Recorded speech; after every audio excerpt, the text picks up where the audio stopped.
Okay, so this is our update with Najoni, our BLM Mustang. Today's actually day 26, so I'm a little late making the video.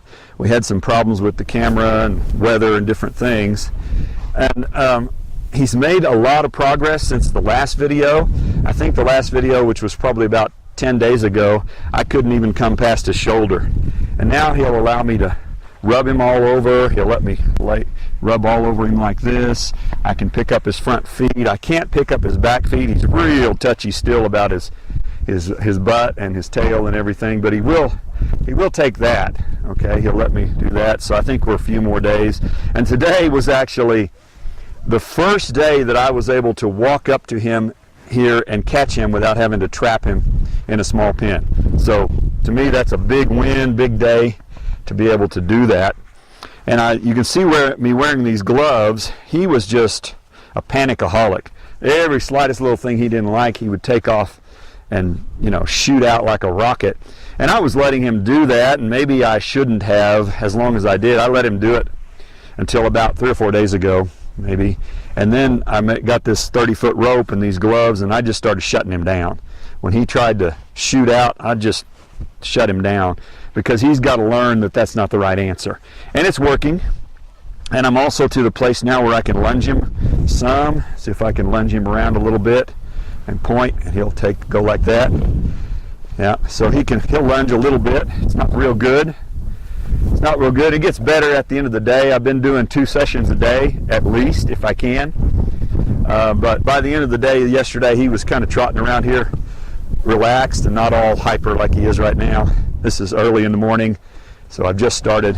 I've only been out here about 5 minutes or so, and you can hear him snorting. He's still upset, but he'll calm down as the day goes on. And he really likes this. He likes, and this is kind of funny. What's this? He likes this. Now, I've never had a horse that just likes to nuzzle you like that, but I guess it just calms him down or something. When I put my cheek right on his nose like that, it's kind of funny. But see that? And he starts licking his lips. It calms him down. And so when he gets upset, to me it's strange, but I'll just come in here and just do this and rub him right between his ears, and he'll kind of relax.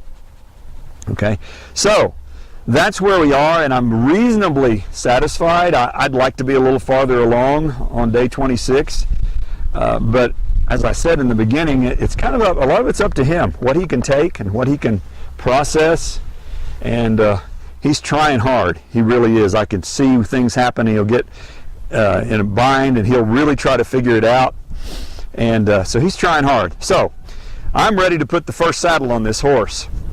And I've been preparing him for a couple of days. Haven't actually saddled him, but I have been tossing this rope over him. Look at him. It's something, and I guess maybe all wild horses are this way, but you show them something and they're like, okay, that's fine. Then you come out the next day, I've never seen that before. He'll act like he's never seen it before. But he'll probably take it okay, yeah. I've done a lot of just throwing stuff up like this, just desensitizing him. And he'll get really good at the end of the day, then I'll come out the next morning and he's like, I've never seen that before, what are you doing to me? Okay, so I've done this with the blanket. This will be the 3rd day, I guess. I've tossed this up, and he handles that pretty well. Yesterday, I got the saddle. I didn't put it on him, but I got it where I walked around both sides of him with it, let him sniff it.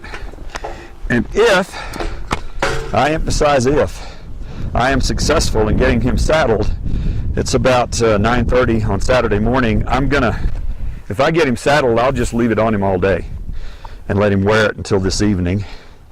I think I'll be able to here. Okay, I'll let him sniff it. And I did this yesterday.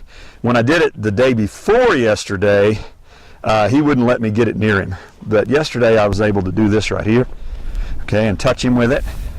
So that tells me he's about ready. And I have flipped the rope, put the rope around his belly and tightened it up and rubbed him with it, and he's handled that all right. So let's do this side. Okay, here. I want to make sure. I've lifted a lot of things up. Okay, and I'm going to walk away from him.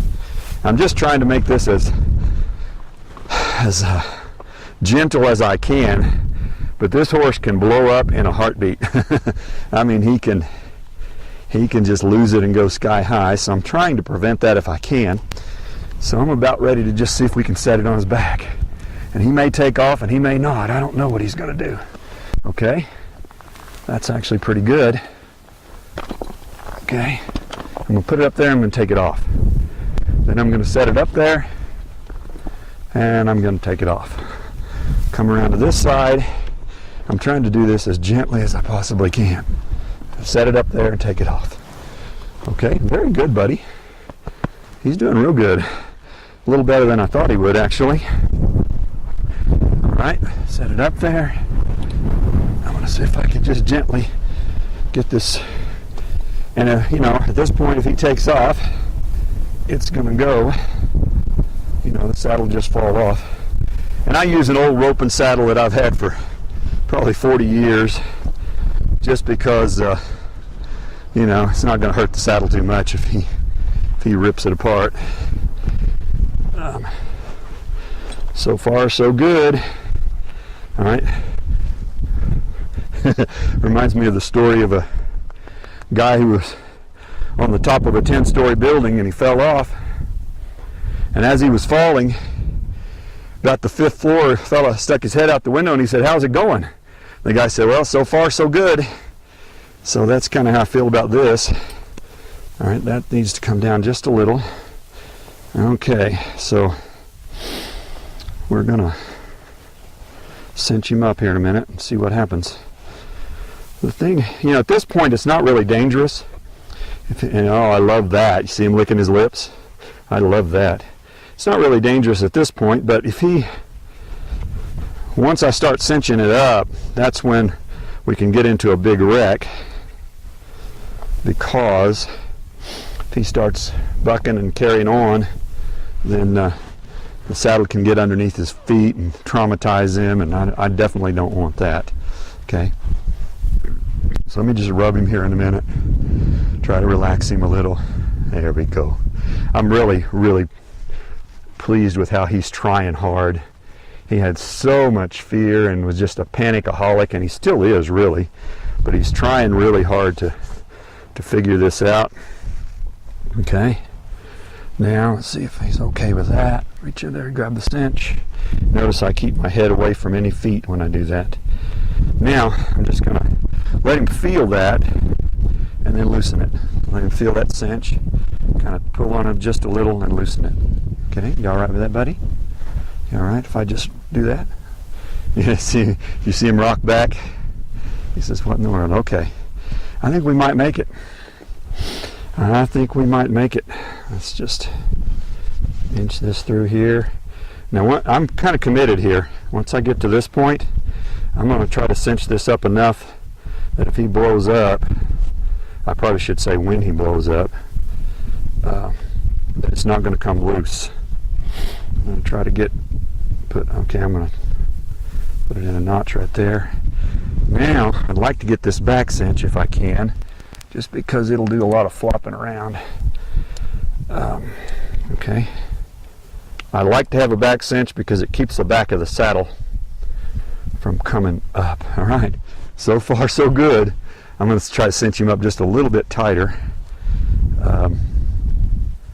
before I turn him loose here. He's handling this really well. I am so proud of you, buddy. Let him feel my cheek there. See, that's just a strange thing. He initiated that. I didn't do it. I'm not the kind of person who likes to kiss horses or anything. That's a girl thing, but okay. I want to try to get one more notch on this if I can. If I can get one more notch, I will be pretty satisfied that it's going to stay. And, you know, I fully expect him to buck quite a bit because, there we go. Yeah, I'm satisfied with that. It's pretty snug. It's not going to come loose. If I can, go over here and get my gloves, because I don't want him to just go crazy bucking. If I can get him to stop and think about what's going on, that'll be a good thing. If I can get him to not overreact. And I need to get my stick too, because when a horse panics, they'll run right over you, and they don't mean it in a bad way. You know, they don't. There he goes. Okay, he just moved just because I picked up the stick is the reason he moved. That was actually really good. That was really good. So I'm just going to go ahead and send him around the pen. Go ahead. Just move off. He actually seems to be thinking more about me than he is the saddle, which is a good thing. You know, if he just takes it, man, that'll be awesome. Actually, he went the wrong way, but I'll let him get by with that today. Okay. That's actually way better than I expected it would be. All right, let me walk in here and pet him. Let me walk in here and reassure him. So he really likes this right here. This really kind of helps him. See him licking his lips? Really reassures him. This is just going way better than I thought it would. So that's good. I don't want it to go bad, you know. Come on, try it out, buddy. Yeah, I don't want this going bad. Keep going, bud. I am so happy with how well this is going. Now he's shying at the camera. That's the reason he's stopping, because the camera's right next to the fence there, and my camera friend there, Larry, is standing there, and so he's kind of shying away, which to me, that's great. If he's thinking more about the camera than he is this saddle, we're doing good. We're doing good. Okay, now let me pull him in here. Ooh. Okay, he's starting to learn that word. There. This is way better than I thought it would be. So if you were expecting a rodeo, as I was, I'm sorry. Guess you were a little disappointed. All right, so that's where we are. So at the end of the third, almost the end of the fourth week, and we'll just keep working. Stay tuned.